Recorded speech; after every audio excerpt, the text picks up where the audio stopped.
Denise Jones Harrington as we travel into 5 years of sharing information, awareness, and resources to the community. What is happening, sister? Oh, it's a beautiful day in the neighborhood. Well, I What's hate to tell happening? you this, Denise, but I was out of my mind this morning with my syrup, and the sisters are listening, so you better deliver.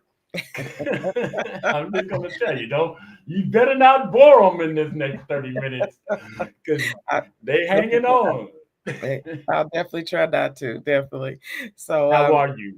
I'm doing well. I'm doing well. Excited to be here. Thank you again always for the opportunity. And so, just kind of giving you some updates on what's going on with us in our faith and dementia side. So, I think I mentioned before, people probably heard me talk about the Compassion Connect, which is a program that we are doing with about four faith communities. So one is on the east side, one is on the south side, and one is on the west side. Will be coming really soon. So the whole idea behind Compassion Connect is to really bring a community health worker into the faith community so that people can come meet with that person face to face, ask any questions that they have, and get it answered. And it's really looking at from beginning to completion. So not we're going to hand you a bunch of forms and say call this number or call that number. It's really going to be they will call with you, they will follow up with you, and make sure that everything that the person is needing resource wise is obtained. The other part of that is that it's not just for our service community. So you don't have to be 60 or 65 and over or 50 or 55 and over for this program.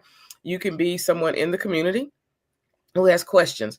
And so even if you're a caregiver and you're caring for someone, or you're looking at your own life and, or there's some things I need to be planning for in advance, you can come and talk with our community health worker. And so the one church that we work with on the east side is Living Word, which is off of 21st Street and Emerson. And they're going to be doing the first Tuesday of the month. And so then we will be on the south side the second Wednesday of the month. And so that's coming up this week, their first time with St. Mark and St. Jude Catholic churches. So we're doing a half a day at St. Mark and then a half a day at St. Jude. So really excited about this opportunity. I think it'll be something that the community will really appreciate and be able to connect with and be involved in. So really excited about this one. You're touching on something that, I've been so intentional about. We are finally getting there, really, where we have resources there on hand. Questions can be answered on hand instead Mhm. of just thinking that the community that we're trying to serve, particularly the senior community that we're Mhm. trying to serve, and wanting them to be able to navigate, follow through, Mhm. to receive the Mhm. information and Mhm. resources that can help them. So this is powerful Yeah. to make sure that we have, number one, locations that are easily accessible Mhm. and trusting to the Yes. people that we're going to be That's serving. Because that's true. let's face it, if you get the people at the church, the pastor has them already locked in to the Mhm. information and Mhm. awareness that they're about to receive. And then, strategically having it in locations where people don't have to travel across town. I just think this is Exactly. great. Yeah. Yeah. How can more churches and faith-based organizations, before we move further, how can they contact you to build this infrastructure? Because I know we're intentional about getting the healthcare providers and rounding them together as well, to Mhm. where that information is going to be uh, readily available and pretty much experts giving the the information out. Yeah, so basically this is a pilot. We're seeing how this works and we're then looking then to extend this. So if someone thinks, wow, this may be interesting, this may be something good that I can do in my faith community, definitely reach out to me. You see the website there to email me, and we can talk about your interests and what you may like in your community. One of the things I'm hoping is that because we're in these different quadrants of the city, that other churches will go ahead and do their referrals now. So they don't have to wait to have this program at their church. Go ahead and send people over, call the church and see exactly how to sign up and all, because each one of the churches is doing their sign up and scheduling for the community health worker to be there. So yeah, definitely engage in it and get an opportunity to see if to be involved now, in this pilot and all. And I was wanted to say that because it doesn't have to be someone that's in the faith community. It can be anybody in the community that can come in, okay, and provide and be provided this service. So they don't have to be a member of the church or any of those type of things. Anybody in the community can come in and be involved. But So just for that's the our schedule, neighborhood community centers, the people, anybody that's doing any type of mhm. community service can be part of this. Yes, yes, they can definitely. And we love, having those connections. That's part of I don't know if you know what the community health worker concept is basically that is someone that is from the neighborhood who now can come and talk about the resources that are in that neighborhood. So they're the ones that are most connected with those resources, understand because they live in those areas as well. So they're not just coming from Yeah, somewhere else. Yeah. I'm laughing with you because you gave the mission statement of RadioNext.tv. Somebody has to take the information back to the village, and That's you true. know, I think I think I'm so alert, Denise, because I do that, and a lot of times when we get into our funnel of the Hmm. service that we're providing, and I use this analogy all the time about spokes on the wheel, and Hmm. all of the spokes come from a hub. And when those spokes go out to meet the road, they're just worried about making sure it's strong for that part of the wheel not to break. Yeah. And a lot of times they can't worry about who's serving the food, who's helping the Mhm. homeless. They're all one good spoke doing some good work, but many times we're working towards the same hub, but we don't know each other. And the I'm being Well, we call that corny. we all have the same goal, right? Yeah, We want to be able to get the services to people and make sure that they're accessible.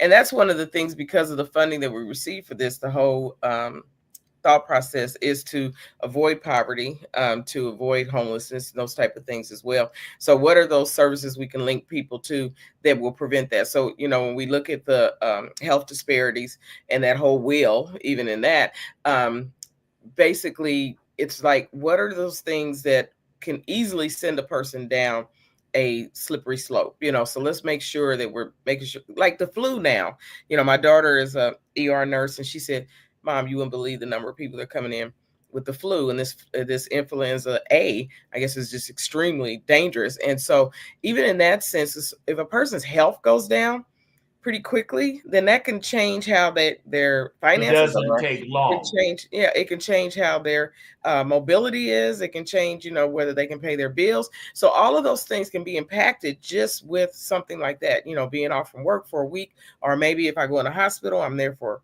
longer than a week or something like that. So yeah, just even thinking about how then do we keep people healthy, right? How do you stay healthy so that you can continue to thrive in your life? Yeah. So We those, are so vulnerable, and I don't think people understand it. And just as you mentioned, if you're not constantly getting your health checked up, you can have a small virus that turns into something major mhm, because of that strain of flu. mhm. And it doesn't have to be the initial thing to be impacted by the follow up. And we just have to be so alert about all of these things that are Yeah, happening out yeah, here. yeah. And we know they are getting ready to eliminate a lot of the commercials that were giving information to the public on mainstream television, which Mhm. many of the seniors are still, more inclined to watch. And we have to be more creative in the ways that we're going to get information to our public. With you being the faith based community outreach person, um, who are you looking for specifically to come alongside to make sure that we keep amplifying and bringing the message like we're talking now to the people Mhm. instead of the easy way, which is to try to tell somebody to scan a QR code or go to this website, because we know we have to be very direct with the public that we're serving. Yeah, and I think that's been a challenge for a lot of agencies.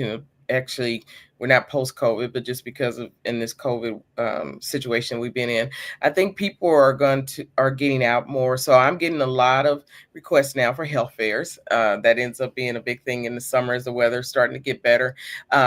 and also health symposiums. So I think faith communities really try to bring the information to their members by bringing in resources into the church or into their neighborhood, or connecting people that way. So we're definitely saying yes to a lot of those requests that we're getting, so that we can get the information out. People still always want to know exactly what does Cicoa do, what are the services that we provide, but also the fact that with our dementia programs, we're starting to extend that out into like memory cafes. So people say, what is a memory cafe? Well, memory cafe is an opportunity for a person who is living with dementia, or they may have a mild cognitive impairment diagnosis, and their care partner. So it doesn't have to be their wife or husband or anybody, just be their daughter. It could be their caregiver. It could be a neighbor, that would bring them to a memory cafe. And it's an opportunity to socialize. So at the memory cafe, people come in, there's usually some type of activity or some type of programming may be planned. And sometimes it may just be, let's have a chat over coffee type of thing as well. It can be as simple as that. And so in the memory cafe, we say we're kind of like leaving the diagnosis at the door. This is a different opportunity for a care partner, our caregiver, with a person who has been diagnosed with dementia or mild cognitive impairment, to come together and do something together. Because something I always hear from my caregivers is that I don't know how to keep them active or how to keep them busy, in the evening or during, the time that we're at home. And so this is an opportunity to get out of the house, but also maybe get some new ideas about activities that you can do with your loved one, so that the two of you can be engaged, but also to be connected, right, socially, with other people who are living with dementia, as well as other caregivers. So we are now recruiting faith communities to do that. We have 3, I think we're about ready to launch with. And so we're looking for more. And this is statewide. So this isn't just Marion County. We will work with faith communities throughout the state. We're looking at probably about, I will be happy if we can get about 10. And so as a result of that, we're really looking at some of the surrounding counties that we service, like Hendricks and Hamilton and Hancock County, also Johnson County. And then I'm looking to possibly go up into the northern part of the state and see which talk to some of the people in those counties. So just looking for those connections so that we can really make this whole thing about memory cafes, throughout the state, but also this conversation again, which is what we do with Dementia Friends Indiana, is to really get people to talk about it, because we want to eliminate the stigma around it. And so remembering that Dementia Friends Indiana is statewide. And so one of the things that we've been doing with some of the faith communities that have been interested in this is doing a Dementia Friends Indiana session, which is 1 hour. And we talk about what is dementia, as well as what are the different types of dementia, as well as the fact that we go into what are the 10 warning signs, and how to communicate. And so we want this to be an action. We don't want people to just do a dementia friend session and say, I'm a dementia friend, and be done. But what can you now do in your community? What are ways that you can now get the word out within your community? So we have people that can become champions. They can go through an extended training and become a champion. And that's what we have around the state. So we have a lot of champions around the state who then do these sessions in their own community. And that's the way that we keep it moving. We also do it with some of the like Anthem. They have someone there trained, and they're training their staff to become dementia friends. So we can do this in companies, we can do this in health systems, and we just need the word passed on. It's not that we have to do it. We can train people to do it, to talk about it and keep that conversation going. You hit on something, and I don't like to be redundant with the information when we come on board, but sometimes we have to refresh the audience about care partner, caregiver, and please explain again the difference of the two. Yeah, definitely. So care partners coming through the Alzheimer's Association. So if you look it up all the time, you'll find there's things that they have. But generally, we look at it in this term, that someone that is a care partner means that the person that they're caring for still is able to make some decisions. They're still able to be independent in some ways, whether they're still, able to do their ADLs every day. They get themselves up, they get themselves dressed, they can fix their meal, all of those type of things. They can still navigate their own healthcare or be a part of the conversation. So so now I just kind of need a care partner. I may just need someone to walk alongside of me in this process. And then the caregiving process happens then when the person is starting to not be able to make a lot of those decisions and choices and may need a little more help around the house. Maybe they need help with their meals, or maybe they need some assistance with getting dressed and that type of thing. So the caregiving then kind of comes on as the person starts to progress. And so we're here in that care partner process, because if you can only imagine when someone's diagnosed with something that they are like not prepared for, right? And then all of a sudden their life is kind of changing. This may be something that's going to be, a part of my life for the rest of my life. So having a care partner, someone that walks alongside of them, can be very helpful. It's no different when people talk about being diagnosed with cancer. Nobody wants to be diagnosed with cancer. And so that shock sometimes for people, they just zone out. I have a girlfriend said that after a while, I just can't take any more of the information. So her daughter goes, right? So that she can write down notes and get the information and everything. So that's kind of that care partner role, the person that can go with you to appointments, the one that can be there to listen and hear things when maybe it becomes a little overwhelming for the person who is dealing with whatever that situation may be, whether it's cancer, whether it's Parkinson's disease, whether it's Alzheimer's, whether it's diabetes, right? And any of those type of things that you may have to now know that my life is going to change in some ways, and I may have to make some adjustments. Now, what will those adjustments look like in the long run? So having that care partner can be very helpful for people. It can be somebody you can bounce things off of. It's emotional, right? We talk about how any changes in our life sometimes cause us a little bit of grief, right? As we're trying to adjust to those things.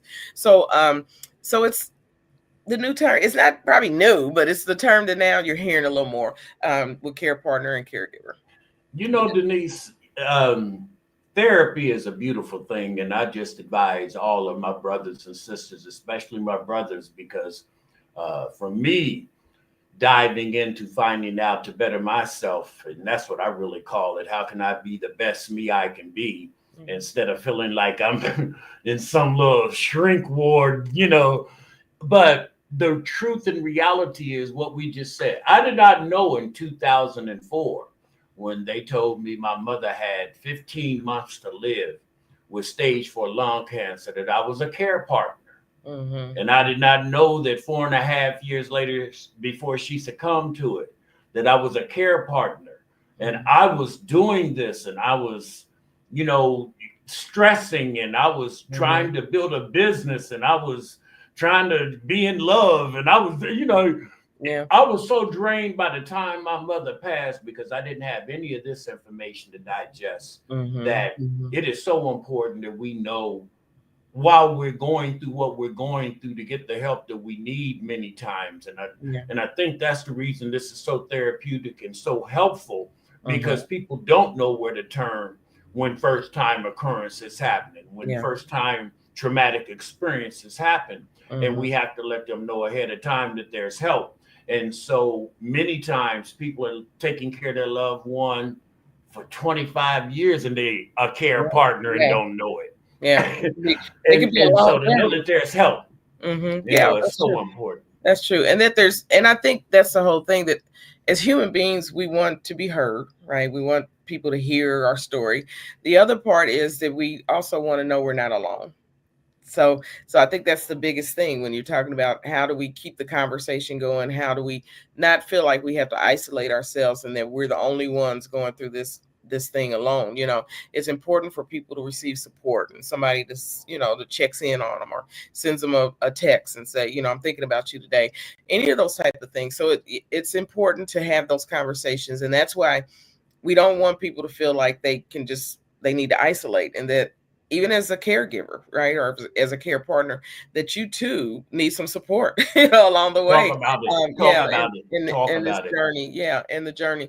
So the other thing that we're doing that I'm really excited about is the fact that we have the Spring Festival coming up for Dementia Friends in Indianapolis. The action Tell team. Holly I'm not ignoring her. I got all of her emails, but dang, that girl's Yeah. a tip to me. Yeah, so we're excited. We've done the fall festival 2 years down at the University of Indianapolis. So that's on the south side of Indianapolis. So now we're coming north with the spring festival, and it's going to be at Northminster Presbyterian Church, which is over off of Kessler and Keystone. So we're hoping people will come on out. The whole ideal of this festival is that it's kind of with reimagined dementia, looking at the fact that we can take it to the streets, that we can get the information out, we can be out in the streets, so that people can get the awareness.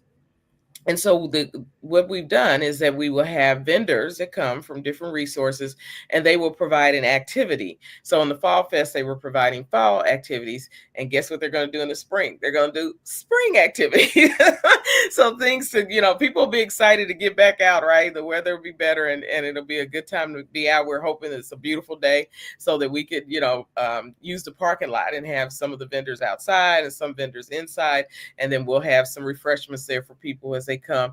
And so this is going to be on April the 24th. Please mark your calendars. And it's We're from gonna have some three jumbo to 6. love. Yeah, and Jumbo will be there. Yeah. And so so from 3 to 6, and it'll be a great day and a great opportunity for people to come out and just pick up resources, to have conversation, to develop awareness. So we're really just excited about this opportunity, and we're taking sponsors as well. So if you go to our website under events, you can see the Spring Festival there if you'd like more information about how to become a sponsor or how to be a vendor at this event and all. So basically the vendors are free. If they want to be in the booklet that we're going to do, then there's a $25 fee to have your logo and information in the booklet. But we're really excited about this. And April 24th, we're looking for good weather so that we can be out there and have a good time. Yeah. But we're not gonna worry about that. I'm telling you, we're gonna do it the way God wants it done. And if He say we be inside, we just gonna be inside and Yeah. have that luxury of being Yeah. able to be inside. I told you, I am tired of murmuring. We gonna have a spring festival, and we're gonna turn it up and turn it out. And if it's sunny, great. If not, we're gonna be inside doing this love. Before we close out today, I do want to thank you and Cicoa Aging and In-Home Solutions. And I want to also give kudos to Athena Salisbury and Margie Ayers of Oasis of 56th Street Assisted Living, because what Radio Next and what I'm trying to do, man, you guys, this is not easy to, get community partners to go in the same direction.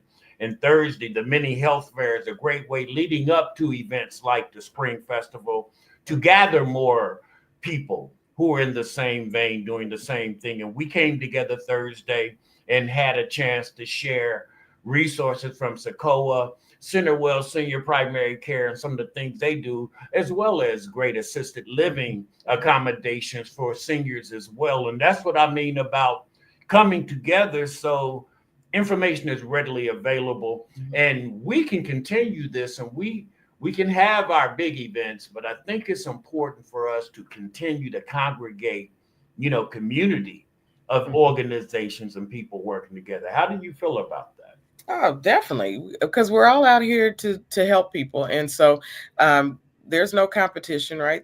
We all have our own specialties that we provide, and so it's important. let you tell it. That's important to Well, I've always been about the people I serve, and so that's Me too. I have to be a little funny to keep yeah, my listeners okay. Was listening. that funny? I'm sorry, I didn't. That was yeah, that was that So was I right. That was a right comedy. Okay, I do have something exciting though that I almost forgot to talk about. So we are now being trained to be Dementia Live um, instructors, and so we're adding that as a component to our programming. So I'm always excited when we can expand the programming out more. I don't know if people have gone through the Dementia Live process, but it's an opportunity to um, be able to feel and hear and maybe walk through what a person who is living with dementia may experience. And so it really is about touch. It's about your sensories and how you take things in, eyesight, all of that is part of this dementia life.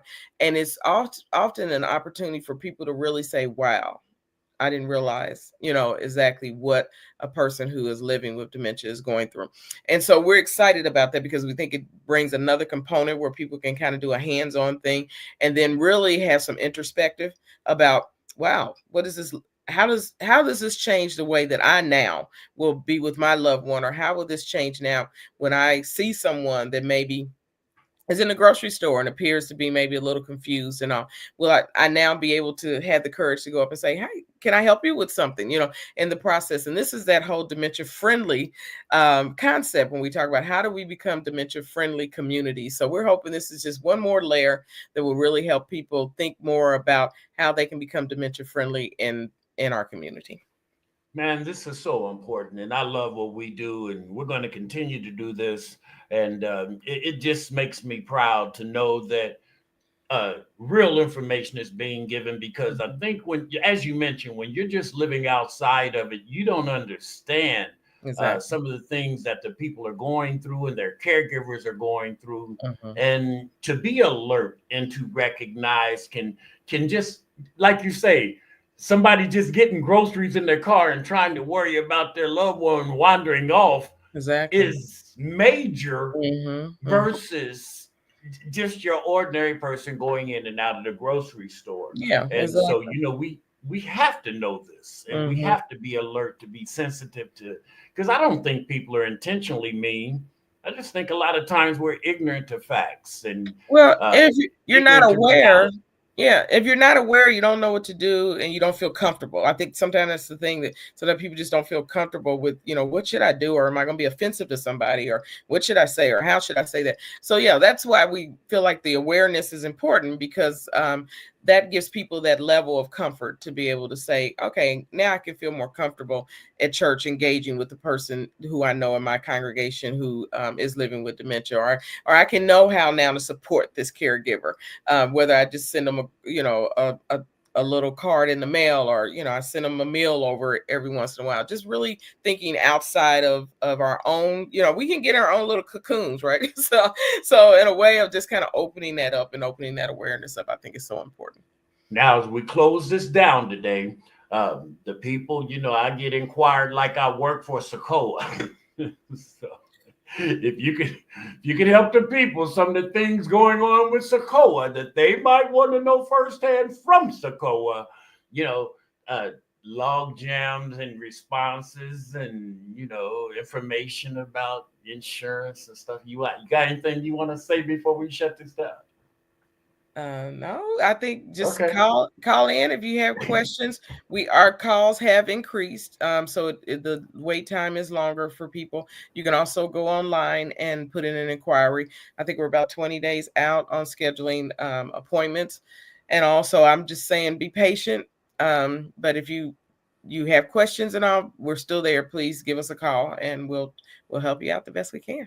Yeah. Give the number, because I'm gonna edit this and then I'm gonna just play it like a loop commercial. I should have, yeah, I don't ever remember No, this about it. number. I'm So just teasing.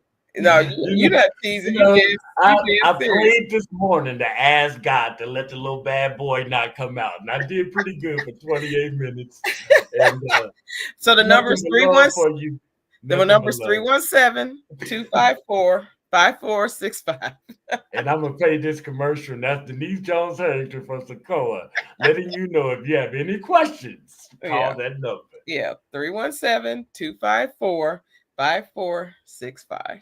Continue your great work, my sister, and ain't number Thank you. love for you. Thank you, my brother. You have a great All one. right. All right. Jumbo Bye-bye. Love. That is Denise Jones Harrington, Cicoa, Aging and In Home Solutions. We are always trying to bring you information